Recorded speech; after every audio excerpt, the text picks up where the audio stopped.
So today I'll be reviewing Pokemon Journeys episode 61, Leave the Whole Lot to Us, the Plusle and Minun Handymen. So it's been a couple of weeks since the last episode. I'm not sure what they were doing, but we're back. So not much actually happened in this episode, so if you missed it, you aren't missing out on much. So short summary, the sink was broken at the lab, so the professor calls the Plusle and Minun Handymen to fix it. And as they're leaving, the brother ends up falling down the stairs with the help of his sister and breaks every bone in his body, so he ends up hospitalized. Then the sister is forced to take over but doesn't feel confident, and the brother's Minun isn't too happy about it since it's more attached to him. So Ash and Goh offer their help and end up just going around fixing the problems that mostly have to do with Tauros. And throughout the episode, we see that the sister is completely freaking out throughout certain moments, and Ash and Goh have to comfort her.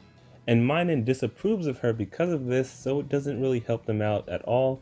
And eventually we get to Team Rocket, who are planning to steal the Tauros guy's Tauros. But Jessie goes to get some water and she breaks the water fountain. Then the handyman show up to fix that too. And eventually Team Rocket create a plan to steal the Tauros, and they end up actually succeeding until Ash and the others show up. So then Team Rocket tries to make their escape, and Meowth ends up falling out of the bicycle cart and into a hole, and all of the Tauros come out of the Pokeball and fall on him. And that's when the sister decides to kick it into high gear along with Ash and Team Rocket to work together to take the Tauros out. And eventually they do get it out with the help of Plusle and Minun, who finally decides to help them out. And even Team Rocket at the end is willing to play it cool and leave, but Tauros just kicks them and sends them flying.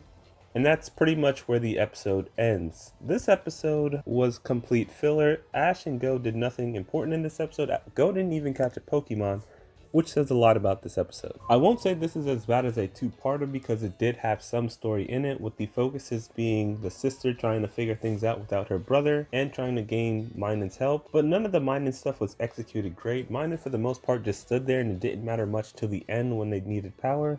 So the episode just felt like it dragged on for a while, and at one point it was just slideshows, and I usually don't complain about the art and animation since this is a weekly series, but that was kind of a lazy move. But better they do that in this episode than in an important episode. So those are my thoughts on this episode. I thought this episode was definitely skippable. I also noticed that they didn't include Cinderace and only Grookey again, which I thought was interesting. But with all that being said, let me know what you thought of this episode and if you're excited for the next one. If you enjoyed, be sure to like and subscribe. Thanks for watching, and bye.